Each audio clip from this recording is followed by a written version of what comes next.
Hello again, Sandwich. I'm Greg Anderson. Welcome to Meet the Candidates. Over the next 30 minutes, we're going to bring you a fresh perspective, a new look at a new candidate, somebody who has never run for public office before, and he is looking for your vote for Sandwich Planning Board. There are 2 open seats for this contest and 3 people that are running. I'd like to welcome you to Meet the Candidates and introduce you to Mark Callahan.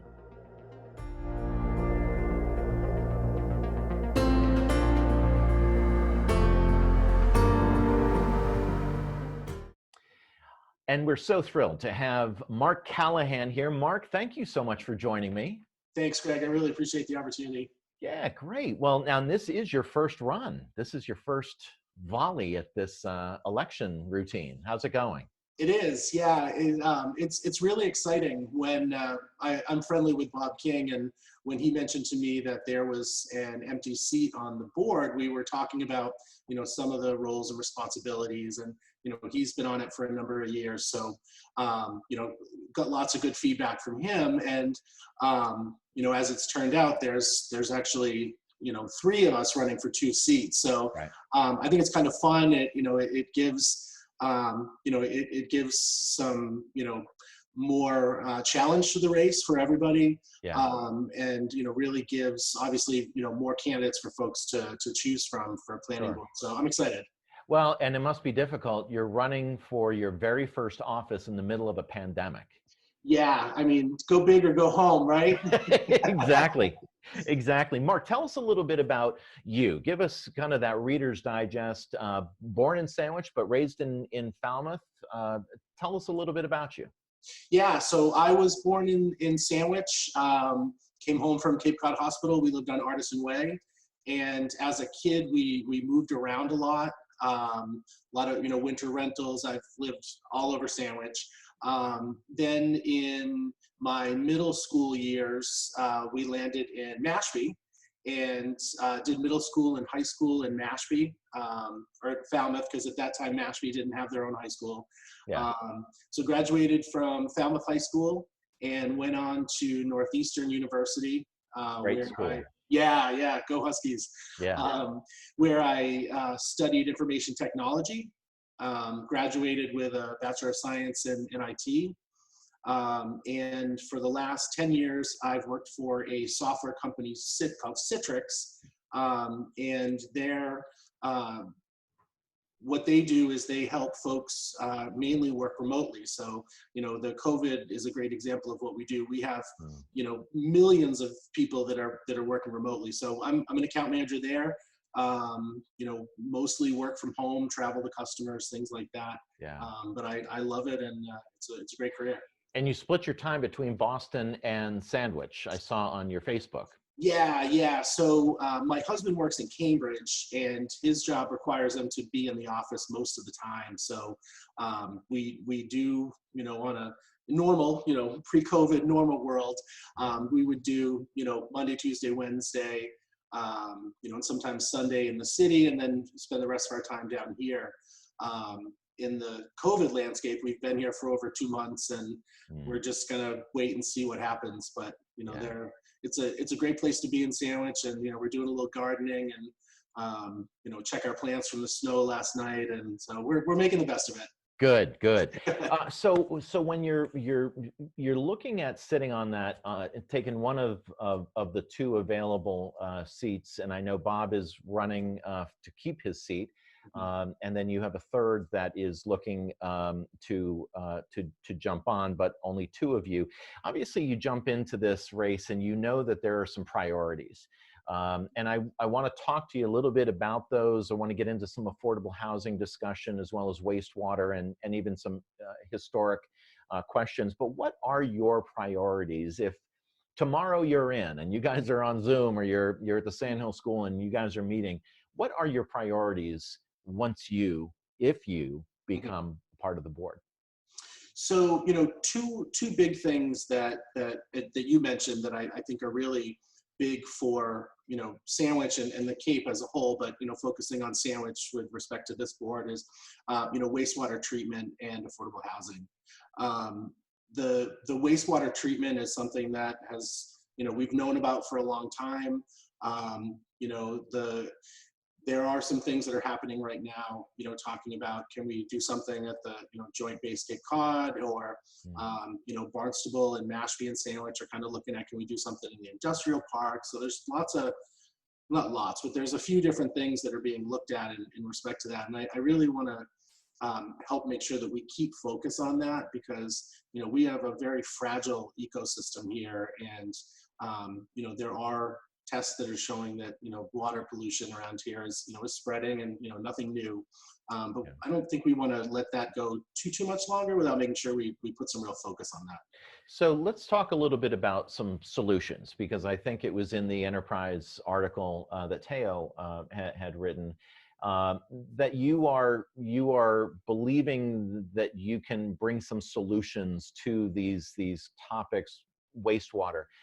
What solutions do you think that are attainable? Because this seems to be, wastewater, we've been talking about this for years, and it seems no one can herd the cats to get this into where it needs to be in order to go forward.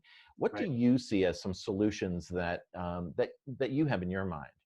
Sure. So I'll just preface with, I'm not an engineer. I don't want to come in to say I can, solution it from that aspect. But, from the planning board perspective, and also a resident of Sandwich, and, just someone who's been around for a while, I think we really need to find out, for example, the joint base. The last I knew about that one was, the town was pending a response from the base as far as, can we move forward? What are the options? So, keep pushing that. And again, in the COVID world, I don't know if that's going to slow us down. Keep pushing that. Let's explore, the options with the other towns that we're looking at. What are they? And really driving the message with everybody, all the residents in town, that this isn't going to go away. It's going to get worse. It's going to get more expensive if we kick the can down the road. And I certainly mean no disrespect to anybody that's been working on this. I think everybody's doing a great job. This is not a small problem at all. I'd like to lend my voice to make sure that we keep that momentum going. And again, I can't solution where we put this, or how the pipes lay, but let's look at everything. Are we missing any opportunities? Is there somewhere else we could look at? I mean, nobody wants a treatment plant in their backyard, so the location is going to be key. So I'd like to continue the good work that's been done. And when you look at this from the town's perspective, economic development is, what everyone's talking about. And of course, pre-COVID, post-COVID, economic development is really something that we have all of our eyes set on. But you need that wastewater piece to lock in before that. Talk to me a little bit about how those two may work in tandem as it relates to the planning board's efforts to encourage economic development in town. So, I think we should encourage economic development in town, but we have to be very careful about how we do it. A good example that somebody told me recently that really resonated is there's a town in Maine. I'm not sure if it's Wells. I can't remember, but their downtown looks similar to Sandwich, very historic, charming, and there's a McDonald's downtown that, while it's built to look like one of those houses, it's still a McDonald's. And it still has, cars coming in and out, and it has a large septic use just from, that many people. So I think that's a good example of what I think we don't want from an economic standpoint, and also just from a practical wastewater standpoint. Yeah. But I think what we can do is, try and put the wastewater treatment plant wherever it lands, in the best spot possible. And if it ends up where that's going to potentially, impact what can be built there, whether it's, residential, mixed use, or commercial, we may have to just live with that decision. Let's shift gears and talk about affordable housing. The Wing School development is obviously factoring in affordable housing.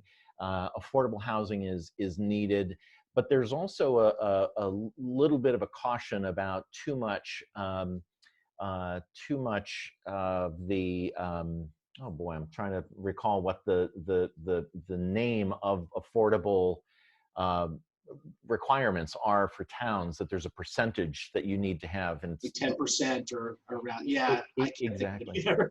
Yeah, it's not coming to my mind. But tell me what affordable housing looks like to you in the ideal world. In the ideal world, there is, there's enough housing for everybody, and I know that's a pipe dream, and I realize that. But I think how we can get from where we are today, where it's very expensive to live on Cape Cod. Wages don't necessarily line up with the cost of living here, and we're seeing that firsthand with, again, pre-COVID. Summer workers who can't afford to live here because the wages they're going to make aren't enough to support their housing, or even year-round folks who I see on Facebook all the time. Folks are looking, does anybody have a lead on a rental? And it's hard, especially for year-round rentals. Mm-hmm. I'm in absolute support of the accessory dwelling unit that is going to come up to town meeting. Explain that. Educate us on what that is. Sure. So an accessory dwelling unit bylaw change. Well, I'll back up a little bit. So right now, if you own a home, a single-family home, you are allowed to build, a mother-in-law apartment, as they say, but you can only rent it to family. So you can't rent it to the general public. The accessory dwelling unit bylaw change would allow homeowners to add on to their house or build a small unit on their property that then they would be able to rent out at market rate. It does come with some stipulations. It's not a free for all. You have to have a certain lot size. There has to be a driveway to the building. There's a size limit of how big it can be and how many folks can live in there. But what that does is that gives folks who potentially couldn't afford a single family home because the rent is too much to maybe be able to get into an accessory dwelling unit that's more affordable. Mm-hmm. It also helps the homeowner to bring in some income. So for seniors who may be wanting to make some extra money, that would help them as well. There's also banks around here. I think Citizens is one of them that will help with loans to get going with that process. Mashpee recently passed that, and I think they passed that last fall. And this is something that you believe in, you think would be a good thing for us. Absolutely. Yeah, absolutely. I think it's going to bring in housing for folks who need it. It's going to bring in some, extra money for, I'll use the senior example who, maybe wants to stay in their home, but it's getting hard to afford. This might help, help them stay in there longer. I don't see really any downside to it. I really think it's a win-win, and other towns have done it. And, I'm not aware of any, big issues around that. Okay. Let's talk about historic preservation. You have said that there is a direct connection. This was in an article written about you. There's a direct connection between historic preservation and the economy in Sandwich. Can you unpack that for me? What do you mean? Right. So Sandwich is very unique. You see that when you drive down Main Street. There are few towns that have the specific character and charm that Sandwich has, and that brings people in. That means that translates into dollars. People are going to come to Sandwich. They're going to park on Main Street. They're going to go to the Spotted Cod and buy something. They'll have a piece of pizza at the Brown Jug, and maybe stay at the Daniel Webster. I mean, there's a direct connection with people coming here for that. And if we were just any town USA, who's to say that you could make that same correlation? Yeah, when we look at historic preservation from a municipality, from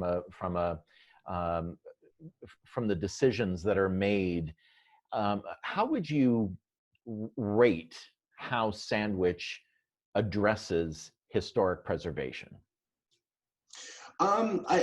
I think on the whole, Sandwich does a good job. I don't see a whole lot of wholesale changes in the historic district, meaning that things stay pretty much the same. When we did some work on our house, we had to go before the historic district and show the plans, and I respect that process. I think it's necessary to maintain that character that we have in the town. I think that we need to, and by we I mean Sandwich as a whole, protect what we have, but at the same time, excuse me, let's be realistic on what can and can't be done. And I think that really just needs to be taken on a case-by-case basis. And I wouldn't suggest any wholesale changes to our process. I think it's working pretty well. So let me put one area out there, which I do believe I saw in some of your materials, which is just a personal focus for myself, which is this demolition by neglect. We have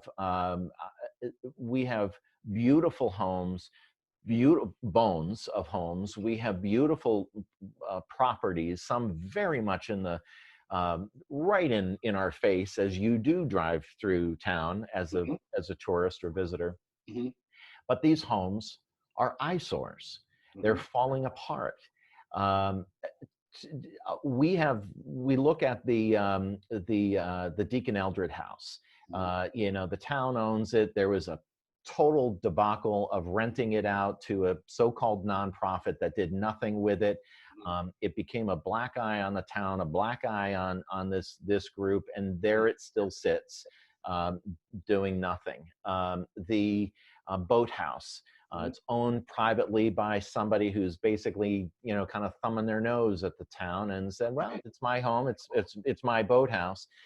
Talk about enforcement, because some towns that we know of on the Cape and around the country, they beat down on people who own property and choose to kind of let it fall apart, demolition by neglect. Where do you fall on that? Because that could become a very loud issue for a whole host of reasons in the future. Talk to me about that. Yeah, that's a great question, and the boathouse on Sean Pond has been a topic on my Facebook page of late. So demolition by neglect. Basically, like you said, an owner has a piece of property. They don't do anything; it falls apart. And should the town step in, or should the owner be allowed to do whatever they want? Personally, I think that folks should be able to do what they want.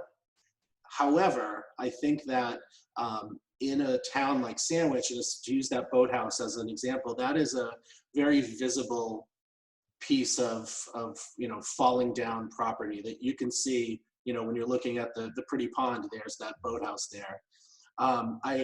I believe that there was some movement on the planning board at one point to propose that there's a bylaw change to that. And at the planning board, you have to have 2 public hearings to get input from the town, and then the planning board can decide if they think there's enough backing from the residents to send that up to the Board of Selectmen for consideration of a vote at town meeting. And it's my understanding that there was not enough, or at least what the planning board considered enough support for that to push that up a while back when that came up. That may change now.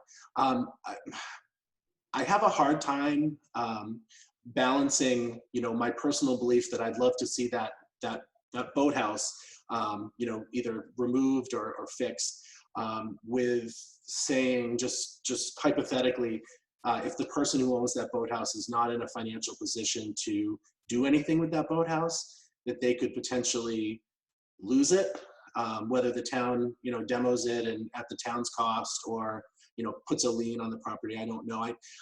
That's where I would need to do some more research and really talk to some experts about that, because, I think it's one thing to, maybe be a neglectful property owner, where it's another one where you just can't afford to Sure. maintain. So it's a tough question.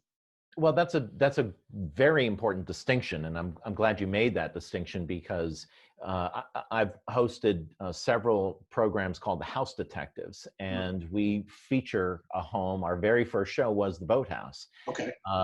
and there's a difference between, especially in a pandemic, people lose their jobs, people have lost money in the stock market. I mean, that's not what I think demolition by neglect is. Right, And right, the distinction is, I own the property, I could do something with it, but I'm not going to. And right, and there's a safety issue. Are we gating these up properly? Are we finding like? So I right. think I'm glad that that's something that's of interest to you.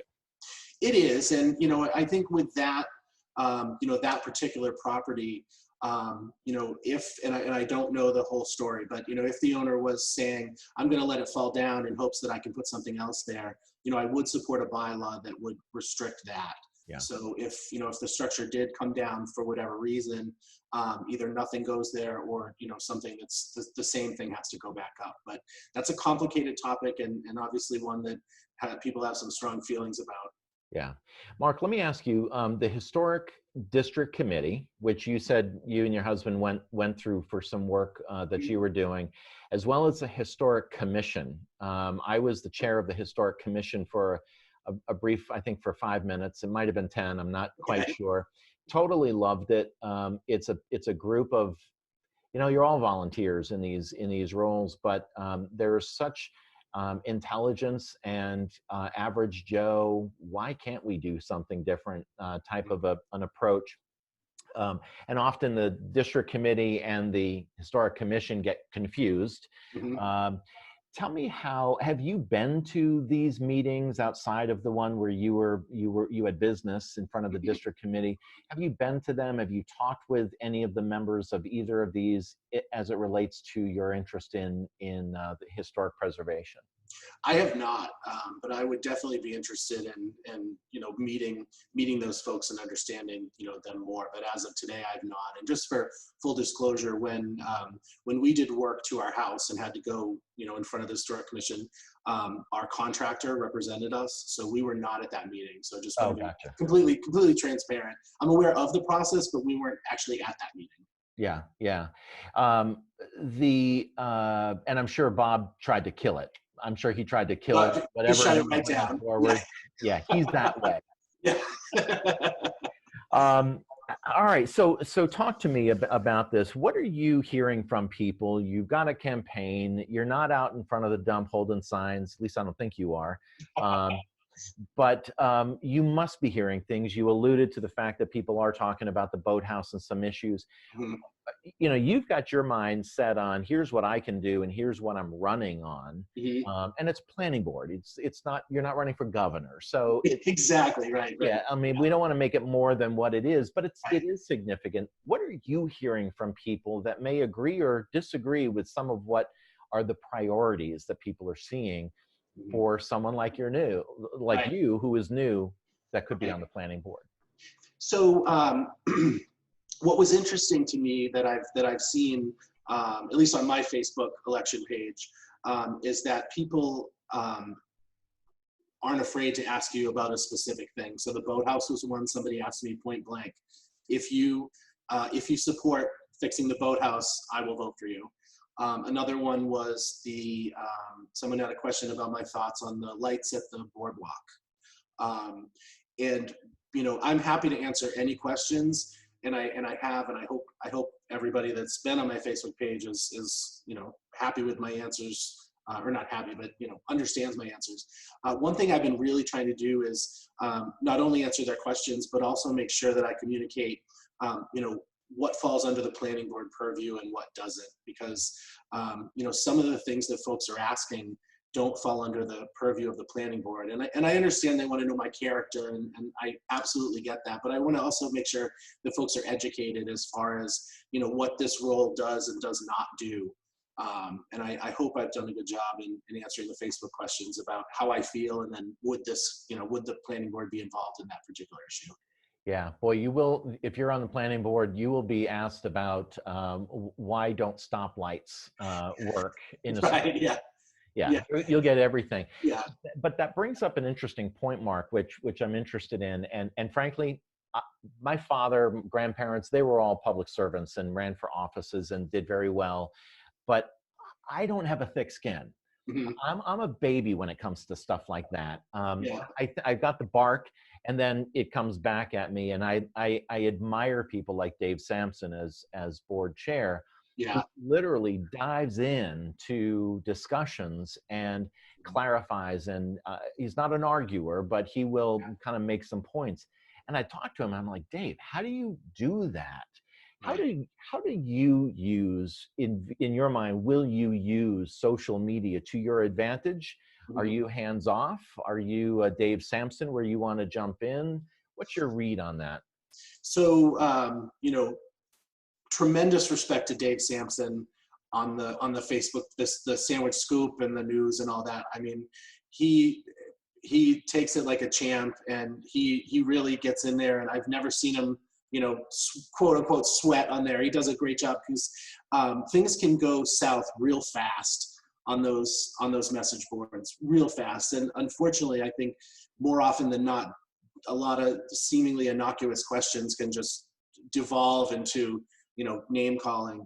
um, the stance that I've taken personally is I've really distanced myself from those news sites, and just because they really got out of control. And I have a thick skin personally, but some of the conversations were just so crazy that I didn't, I couldn't spend a lot of time on that. Yeah. For my own well-being. For purposes of the planning board, I think I could use that as a sounding board. And it just is what it is. I think if I choose to use that as a message, which either communicate or get feedback, I'm gonna have to take the good with the bad. It just is what it is. So, but to answer your question, yeah, I'm willing to do it, and I think I would use that as a tool.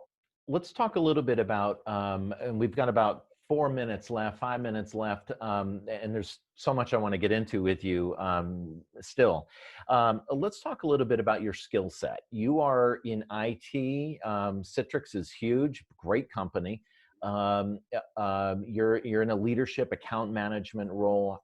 Talk about some of either work translation to your responsibilities on the planning board, or your personal perspective as it relates.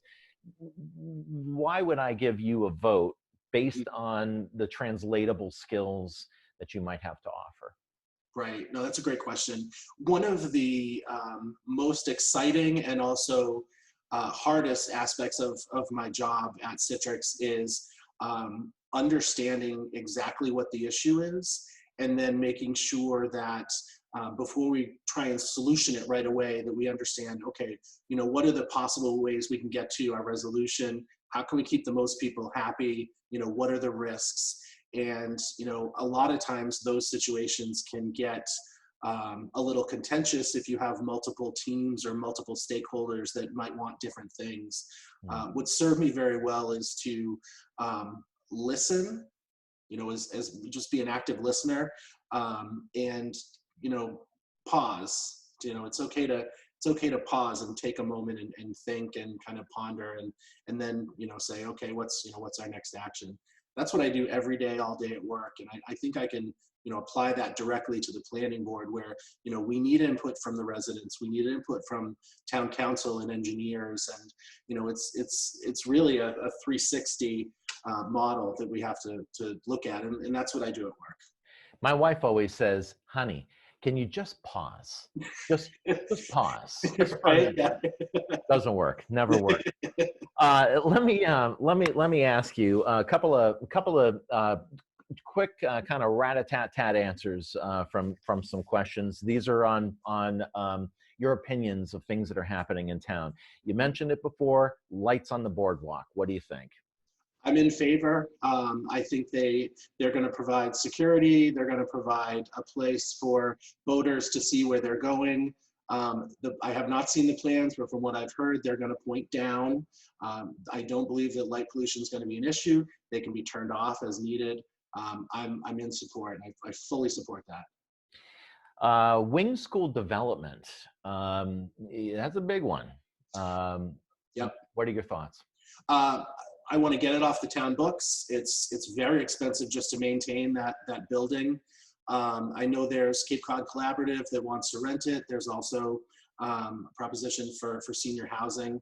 I'm leaning more towards senior housing, but I don't know very deep about either of the proposals. My biggest thing is let's get it off of our balance sheet. I think it's expensive for us, and I don't think we need to be in that business anymore. Let's get rid of that school. Finally, the pandemic. If you were to win, you will be entering in. I mean, I give so much credit to Bud Dunham and how he and Heather are kind of holding this together. And then you throw in, we're going to move everyone over to the bank building, and that changes a lot of dynamics. How do you view this pandemic as it relates to its impact on the normal course of business? And we'll look through the lens of the planning board. How will it change, in your opinion? As it relates to the planning board, just logistically, I don't know, when we're going to be able to have face-to-face meetings, just from that perspective. As far as the core goals of the planning board, I don't know that it really will change it too much. I think the planning board can still continue with their mission, assuming that things don't get worse or, anything changes from where we are today. Yeah. It'll be interesting to see what happens, but I can't think of anything planning board directly related that COVID could impact. Finally, Mark, what's your husband's name? Stephen. Stephen, how are you and Stephen dealing in the pandemic, the social isolation, and most importantly, are you guys healthy and your family healthy? Yes. So most importantly, everybody's healthy, and thank you for asking. And I hope the same for you and your family.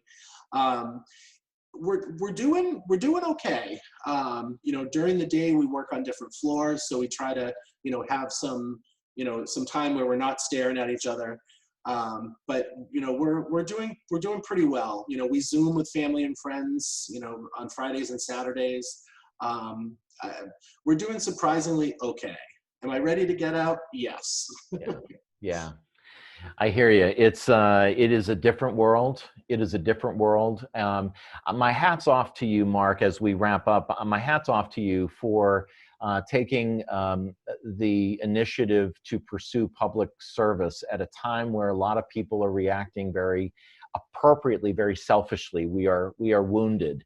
We are trying to manage, and there's so much beauty in the world right now where people are giving. And they are trying to help. I see this as an extension of that, and I wish you good luck. Thank you. Thank you very much. So I want to thank you, Mark, for joining me, and this was a good discussion. I hope it was helpful to you, is helpful to me, and of course, we're always looking for those primetime ratings here at Sandwich Community Television. So hopefully it was helpful to other people as well. I'd like to thank this program's executive producer, Paula Johnson. She is awesome. She works very hard to put these Meet the Candidates together. I want to thank you for joining me, Sandwich. I will see you soon.